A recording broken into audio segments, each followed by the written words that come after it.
හරි. පුතා එහෙනම් අපි දර්ශක හා ලව් ගණක වීඩියෝ සීරීස් එකේ දෙවන වීඩියෝ එක තමයි මේ ඉන්නේ. හරි. තාම අපි ලව් ගණන ගැන කතා කරන්න ගියේ නැහැ. රයිට්. අපි ඒතර එක වීඩියෝ එකක් ඉවර කරා. ඒකෙදි අපි කතා කරා දර්ශක කියන්නේ කොහොමද? දර්ශක අංකණය කියන්නේ කොහොමද? පාදය නේද? රයිට්. ඊළඟට දර්ශකය, බේස් ඉන්ඩෙක්ස් නේ. ඒ වගේ දේවල් අපි කතා කරා. බලලා නැත්නම් ඒ වීඩියෝ එකත් බලලා ආගේ නොලෙජ් එක, ආගේ දැනුම බ්‍රෂ් අප් කරගෙන එන්න. ඒ පිළිබඳව හරි. එතකොට අද අපි කතා කරන්න යන තවත් අලුත් දෙයක් ගැන. රයිට්? මේ දර්ශක හා ලඝුගණක පාඩමේ තවත් අලුත් දෙයක් ගැන අපි කතා කරන්න යනවා. රයිට්. හරි පුතේ. ඊට කලින් මට පොඩ්ඩක් කියන්න මොනවද මේ ප්‍රථමක සංඛ්‍යා කියලා කියන්නේ? Prime numbers. මොනවද මේ ප්‍රථමක සංඛ්‍යා? අපි භාග වීඩියෝ සීරීස් එකෙත් මේ ගැන කතා කරලා තියෙනවා. මම පොඩි රීකැප් එකක් දෙන්නම්. ප්‍රථමක සංඛ්‍යා කියන්නේ මොකද්ද පුතා? සාධක දෙකක් පමණක් තියෙන සංඛ්‍යාව. සාධක කීයක් තියෙනවද? දෙකක්. ඒ කියන්නේ තමාගෙන් සහ එකෙන්. හරි? දැන් උදාහරණ ගත්තොත් එහෙම ඒ කියන්නේ අපි ඉංග්‍රීසි වලින් කිව්වොත් one and itself. දැන් දෙක කියන සංඛ්‍යාව ගත්තොත් දෙක බෙදන්න පුළුවන් වෙන්නේ එකෙන් සහ දෙකෙන් විතරයි. හරි? ඊළඟට ගත්තොත් එහෙම 3 ගත්තොත් 3 බෙදන්න පුළුවන් වෙන්නේ පුතා එකෙන් සහ 3න් විතරයි. ඊළඟ 4ද? නෑ. ඊළඟ 5. ඊළඟ 7. 11. ඔහොම යනවා. හරි? 5 බෙදන්න පුළුවන් වෙන්නේ 5න් සහ 1න් විතරයි. 7 7න් සහ 1න්. 11 11න් සහ 1න්. පැහැදිලිද මං කියන්නේ? ඊළඟ 13 17 19 කියලා ඔහොම දිගට යනවා ඕක. හරි? මෙන්න මේ වගේ ප්‍රථමක සංඛ්‍යා කියලා. ඉතින් දැන් ඔයාලට තියෙන පළවෙනි ටාස්ක් එක තමයි. නැත්නම් ඔයාලා ඉගෙන ගන්න පළවෙනි දේ තමයි මෙතනදී අපි කොහොමද යම්කිසි සංඛ්‍යාවක් ප්‍රථමක සාධකයක බලයක් විදිහට තියන්නේ කොහොමද? ප්‍රථමක සාධකයක බලයක් විදිහට ලියන්නේ කොහොමද කියලා තමයි බලන්න යන්නේ. මෙන්න බලන්න පළවෙනි උදාහරණය මම ගන්නම් පුතේ. අපි මේක ගිය වීඩියෝ එකෙත් කතා කරා. නමුත් බලන්නකෝ. දැන් මම ගන්නවා 64 කියන සංඛ්‍යාව. නැත්නම් අපි අලුත් සංඛ්‍යාවක් ගමු. 36. 36 කියන සංඛ්‍යාව මට අවශ්‍යයි පුතා ප්‍රථමක සාධකවල බලයක් විදිහට ලියන්න. හරි මේ බලන්න. ප්‍රථමක සාධක. එහෙමනම් මේක අපි කරන්නේ මොකද්ද? 36. හරි? දැන් මම මොකද්ද කරන්නේ? 36 මොකෙන්ද බෙදන්න ඕන? What is the first prime number? 2. දෙකෙන් බෙදනවා. දෙකෙන් බෙදුවහම 36 දෙකෙන් බෙදුවහම එනවා පුතේ 18ක්. ඊළඟ මොකද්ද කරන්නේ? 18ත් බෙදනවා දෙකෙන්. 18 දෙකෙන් බෙදුවහම 9යි. නේද? ඔව්.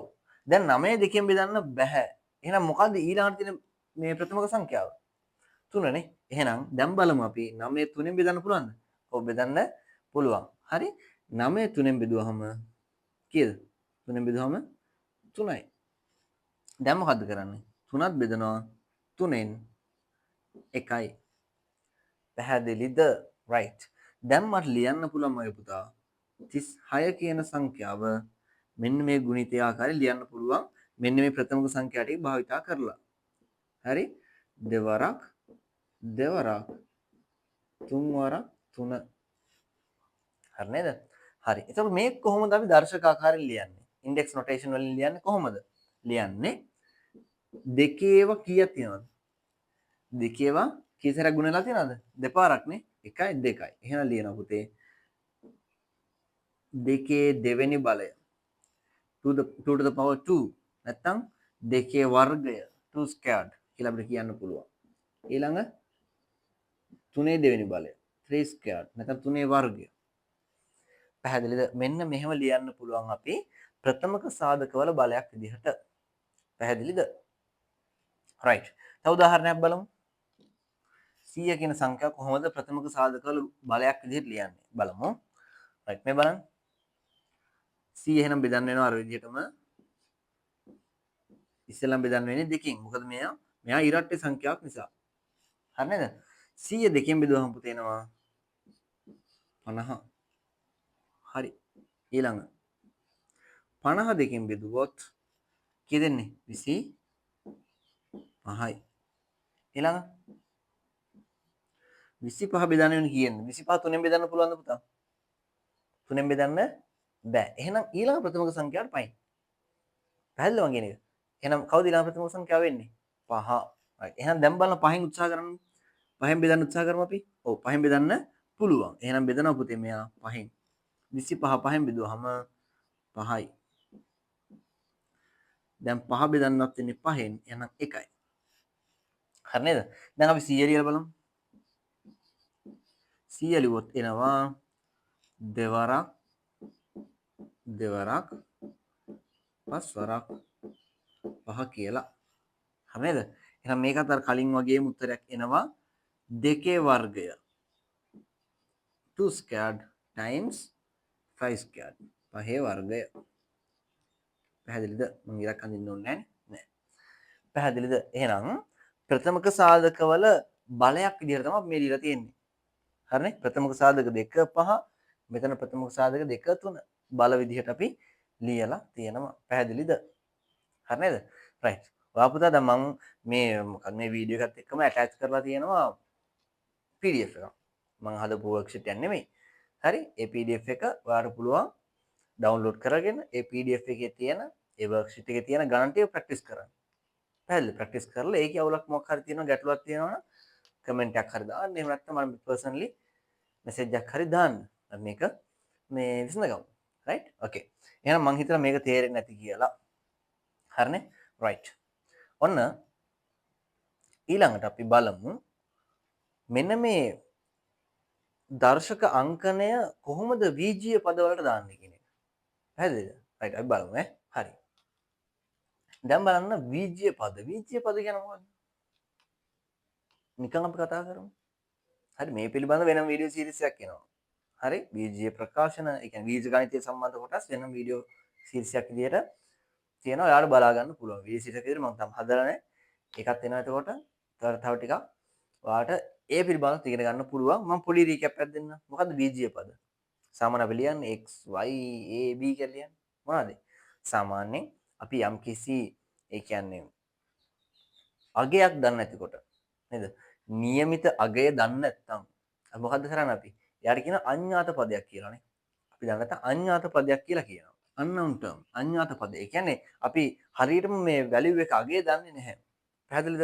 අන්න එතකොට මොකද්ද කරන්නේ අපි? අන්න එතකොට අපි මෙයාව නිරූපණය කරන්න යොදා ගන්නවා ඉංග්‍රීසි මොකද ඉංග්‍රීසි වලදී තියෙන simple letters නේද? simple letters A to Z නේ. A අකුරේ ඉඳන් Z අකුර වෙනකන් තියෙන සියලුම ඉංග්‍රීසි අක්ෂර යොදා ගන්නවද? යොදා ගන්නවද? යොදාගන්නේ නැහැ. මොකක් හැරද? O අකුර හැර. හරි? O අකුර ගන්නෙ නැහැ. O අකුර ගන්නෙ නැහැ. O අක්ෂරය හැර. O අක්ෂරය හැර.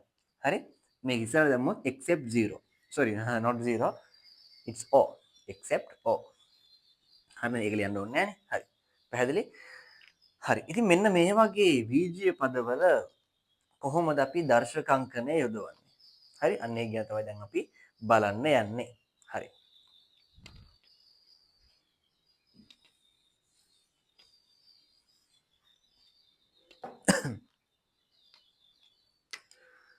හරි පුතේ මේ බලන්නකෝ. අපි ඉගෙන ගත්තේ මෙන්න මෙහෙමනේ. දෙවරක් දෙක.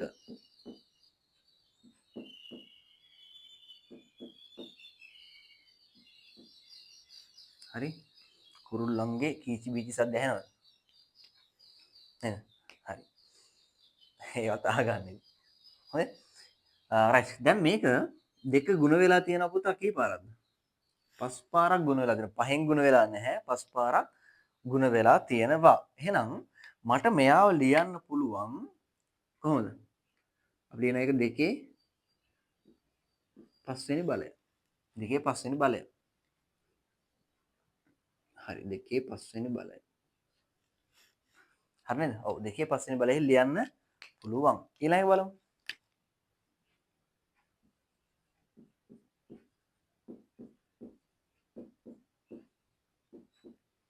මෙන්න මෙයාව කොහොමද ලියන්නේ? මෙයාව ලියන්න පුළුවන් වෙනවා ඒ වගේම කොහොමද? 3 4 වෙනි බලය. කිසි අවුලක් නැහැ. මේක නේ අපි ඉගෙන ගත්තේ. දර්ශක අංකණය කියන්නේ මේකනේ. ඔව්. කිසිදු වෙනසක් නැහැ. අපිට පුතේ මෙයාව මේ විදිහටම මේ ක්‍රමයම අපිට වීජීය පදවලටත් යොදන්න පුළුවන්. මෙන්න මෙහෙම. මේ බලන්නකෝ. මම ගන්න x අකුර අපිට සුපුරුදු අකුර යන්නේ x ගුණ කිරීම x ගුණ කිරීම x කොහොමද එහෙනම් එන්නේ? එන්නේ කොහොමද? යොදාගෙන තියෙන පදය මොකද්ද? x. හරි. කිසි ගැටලුවක් නැහැ. x. කී පාරක් ගුණ වෙලාද පුතා? 2යි 3යි. 1 2 3. එහෙනම් මෙතන ඉන්නේ කොහොමද? x වල 3 වෙනි බලය. x to the power 3 නැත්නම් x cubed. x ඝනය. පැහැදිලිද මං කියන්නේ? කොහොමයි? කිසිම වෙනසක් නැහැ සරලයි. හරිද? ඊළඟ තව උදාහරණයක් බලමු අපි.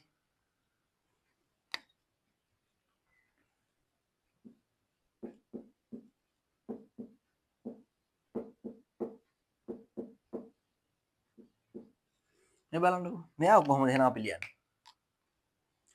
මෙයා ලියද්දී බලන්න a ගුණ වෙලා තියෙනවා දෙපාරක් පුතේ. එහෙනම් a වල වර්ගය a squared. හරි? ඊළඟ b ගුණ වෙලා තියෙනවා 3 පාරක්. එහෙනම් b ඝනය. b ඝනය. නේද? b cubed. පැහැදිලි නේද මං කියන්නේ? හරි. මෙතනදී තව එකක් තියෙනවා පුතේ. මේ බලන්න. මෙයාව අපිට ලියන්න පුළුවන් මෙහෙම. කිසි වැරද්දක් නැහැ. ඒ වර්ගයේ b ඝනය. පැහැදිලි මේ ගුණ කිරීම නැතුව ලියන්න පුළුවන්. ඒ කියන්නේ පොඩි හැඳින්වීමක් මම කරන්නම්කෝ. හරිද? මෙන්න මේ බලන්න. අපිට ලියන්න පුළුවන් පුතේ මෙහෙමනේ. දැන් මම 2x කියන ගත්තොත් එහෙම 2x කියලා ගත්තොත් මෙන්න මේක x කියන්නේ මොකද්ද? අඥාත පදේ. එහෙම නැත්නම් අපි බීජීය පදේ නේ. right? algebraic term. එතකොට මෙන්න මේ දෙක ඒ කියන්නේ මෙන්න මේ දෙක ඇවිල්ලා x ගුණ වෙලා තියෙනවානේ. x ගුණ වෙලා තියෙන්නේ දෙකකින්. මෙන්න මෙයාට අපි කියනවා මොකද්ද? මෙයාට කියනවා සංගුණකය කියලා නේද? coefficient. මෙයාට කියනවා coefficient සංගුණකය කියලා. පැහැදිලිද මම කියන්නේ? හරි.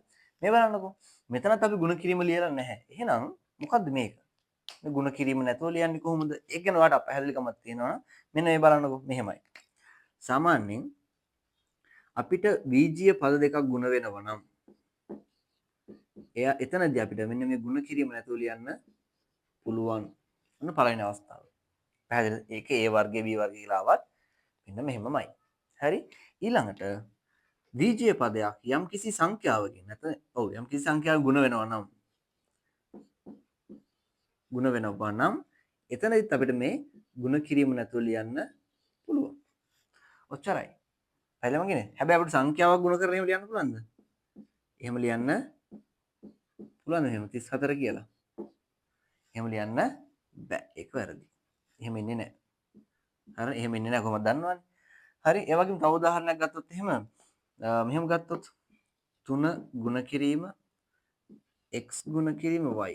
මේකත් අපිට ලියන්න පුළුවන් කොහොමද පුතේ? 3යි xy. කිසි ගැටලුවක් නැහැ. මෙන්න මෙහෙම. right? හරි එහෙනම් මෙන්න මෙතෙන්ද බැලුවා කොහොමද බීජීය පදවලදී දර්ශකාංකණය යොදාගන්නේ කියලා. එතන මෙතනදී අපි දන්නවා x කියන්නේ අපි යොදාගත්තේ පාදය.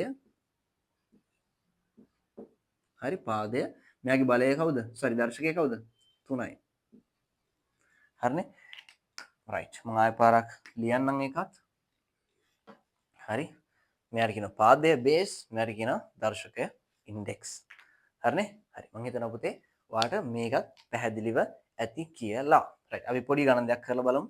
හරි. දැන් ගුණ කිරීම වීජීය පදවල ගුණ කිරීම කොහොමද දර්ශක අංකණයෙන් ලියන්නේ කියලා බැලුවානේ.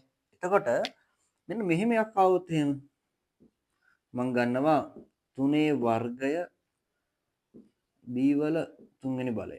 නැත්නම් b වල ඝනය. හරි 3 squared b cubed. දැන් මේක අහන්න පුළුවන් ආරි විහිදුවලා ලියන්නේ කොහොමද? expand කරලා ලියන්නේ කොහොමද? හරි කොහොමද ලියන්නේ අපි? සරලයි නේද? කොහොමද ලියන්නේ? 3 යෙදিলা තියෙනවා දෙපාරක්. 3 වරක් 2 එහෙම නෙමෙයි. 3 යෙදিলা තියෙනවා දෙපාරක්. ඊට පස්සේ මොකද මෙතන තියෙන්නේ අතර තියෙන්නේ මොකද්ද? මේ දෙක අතර තියෙන්නේ ගුණ කිරීම multiplication. ඊළඟට b cubed. b යෙදিলা තියෙනවා පුතේ 3 පාරක්. ඔන්න විහිදුවලා ලිවීම. හරි සරලයි. හැබැයි පුතේ මේ සරල හැම දෙයක්ම මෙහෙමයි කතන්දරේ. ගණිතේ හැමෝටම තේරුම් ගන්න පුළුවන්. හරියටම තේරුම් ගන්න පුළුවන් කිසි අවුලක් නැහැ. හැබැයි වැඩේ තියෙන්නේ මොකද්ද ගණන් වලදී? ගණන් වල වැඩේ තියෙන්නේ ඔයා ප්‍රැක්ටිස් කරන්න ඕන. පුහුණු වෙන්න ඕන. සාමාන්‍යයෙන් ගොඩාක් තියරි සබ්ජෙක්ට් එකක් වගේ නම් සාමාන්‍ය පිටමුකෝ මම මේ සබ්ජෙක්ට් වල අපහාස කරනවා නෙමෙයි. සාමාන්‍ය ඉතිහාසයේ භූගෝලය වගේ පාන භූගෝලයත් පැත්තකින් ඉතින් ඉතිහාසය කියලා ගමුකෝ. සාමාන්‍යයෙන් නැත්නම් අපිට බුද්ධ ධර්මය වගේ ඉස්ලාම් ධර්මය හෝ ක්‍රිස්තියානි ධර්මය වගේ මොකක් හරි අපි ඒ වගේ පොත් ගත්තොත් එහෙම සාමාන්‍ය සමහර කොටස් අපිට කියවලා තේරුම් ගන්න පුළුවන් නේ. බොහෝ දුරට තේරුම් ගන්න පුළුවන්. හැබැයි ගණන් ඇවිල්ලා ගොඩාක් කල් ඉවරුණයින් පස්සේ අපිට ආයෙ බලද්දි තේරෙන්නේ නැති වෙන්න පුළුවන්. ඒ නිසා මොකද්ද කරන්න මේක ඩේ ටු ඩේ ප්‍රැක්ටිස් කරන්න ඕන. පැහැදිලිවම හොඳට ගණන් ප්‍රැක්ටිස් කරන්න. එතකොට පුතේ ඔයාගේ අත හුරු වෙලා තියෙනවා ගණන් වලට උත්තර ලියන ක්‍රමය. පැහැදිලිද? හරි පුතා. ඉතින් මම කියන්නේ මොකද්ද මේ ගණන් හැම ගානක් මෙහෙමයි. ගොඩක් ප්‍රැක්ටිස් කරන්න පුරුදු වෙන්න ඒක හදලා. එතකොට මොකද වෙන්නේ? Tamanට ගණන් ටික හුරු වෙන්න පටන් ගන්නවා. හුරු වුණාම ලේසි ගණන්. මැත්ස් ගොඩාක් ලේසි. ඔයා අමාරු කියලා හිතලා ගන්න එපා වැඩ කරන්න. හරිනේ? රයිට්. ඔන්න තව උදාහරණයක් මම කරලා පෙන්නන්නම්.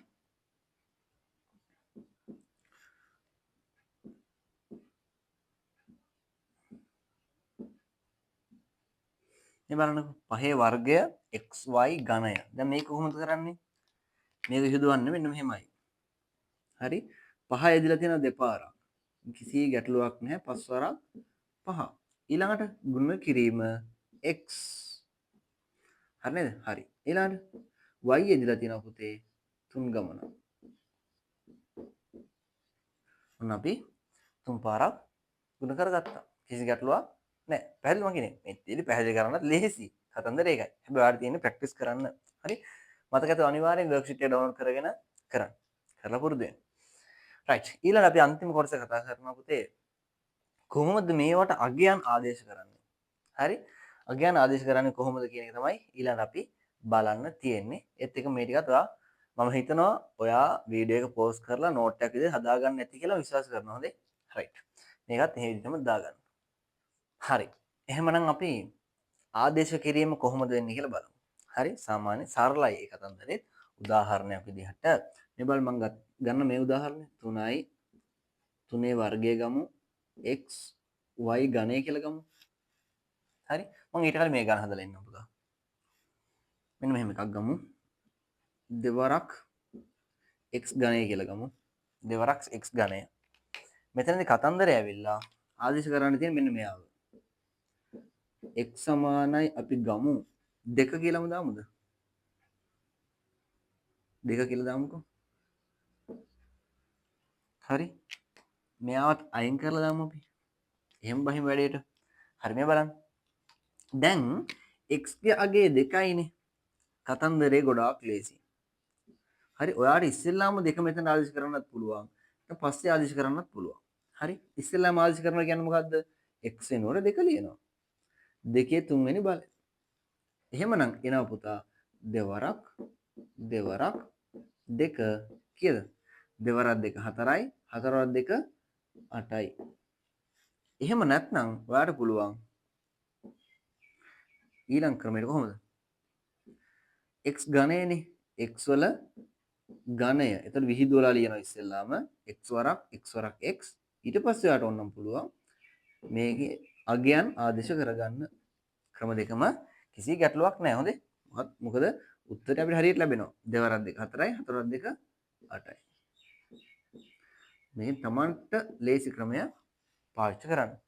මම නම් කියන්නේ සාමාන්‍ය ඉස්සෙල්ලාම x ගගේ දාගන්න එක හොඳයි. හරි? රයිට්. මේ බලන්න.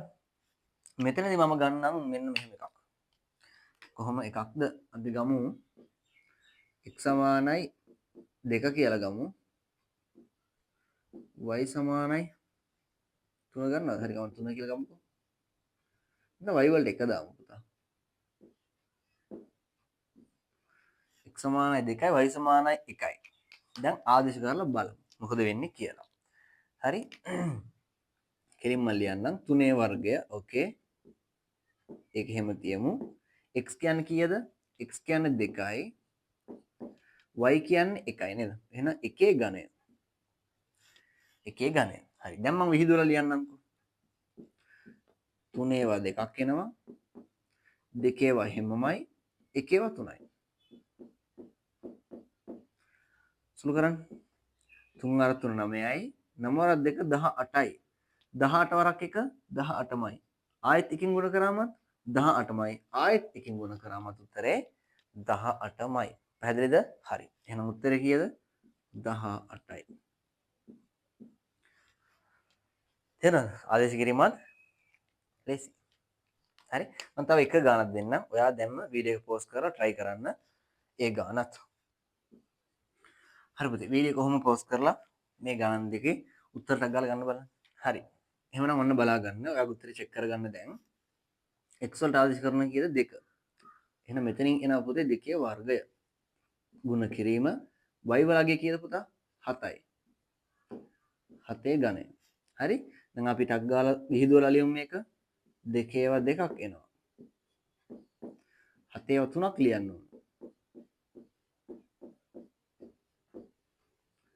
ගුණ කරමුද? හරි ගුණ කරමු. දෙවරක් 2 කීයද? 4යි. මම ඒවා වෙනම ලියා ගන්නම් ඈ. 7 ඒවා කීපාරක් ගුණ වෙනවද? 3 පාරක් ගුණ වෙනවා තියෙනවා. බලන්න. 7 වරක් 7 49යි. 49 වරක් 7 කීයද එන්නේ? 343යි නේ. හරි අපි ගුණ කරලා බලමු.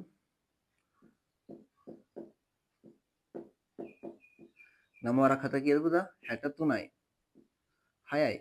4 වරක් 7 28යි. 28යි 6යි 34යි.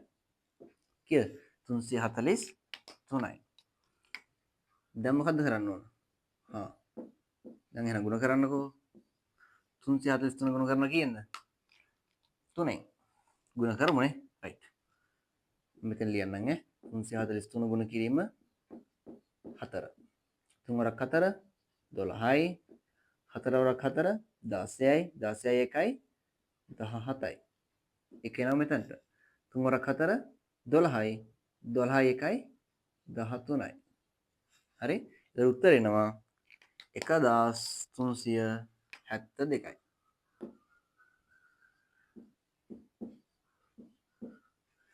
හරි නේද? රයිට්. ඊළඟ ගානක් ගාලා බලමු අපි. 3 ගුණ කිරීම x වලගේ කීයද? 2යි. y වලගේ 7යි. එහෙනම් 7 ඒවා 2ක්. දැන් බලමු. 3 වරක් 2 කීයද පුතේ? 6යි. 6 වරක් 7 42යි. 42 ඒවා 7ක්. පාට මාරු කර කර ලියමු ඉතින්. 42 ගුණ කරනවා 7ෙන්. දෙවරක් 7 14යි. 4 වරක් 7 28යි. 1යි 29යි. හරි නේද? එහෙනම් උත්තරේ කීයද පුතේ? 294යි. හරිනේ? 294යි. එහෙනම් ඔයාට දැන් පුළුවන් දර්ශකාංකනයේ බීජීය පද වලින් කොහොමද ලියන්නේ? නේද? දර්ශකාංකනේ තියෙන එකක් විහිදුවලා ලියන්නේ කොහොමද කියන එකත් පුළුවන්. ඒ වගේම යම්කිසි දර්ශකාංකනෙන් තියෙන මෙන්න මේ වගේ අගයන් වලට ආදේශ කරන්න අගයන් දුන්නොත් ඔයාට ඒක කරන්න දැන් පුළුවන්. ඉතින් විශ්වාස කරන්න තමන්ට පුළුවන් කියලා. හොඳේ. රයිට්. එහෙනම් දැන් මොකක්ද ඊළඟ වැඩේ කරන්න ඕනේ?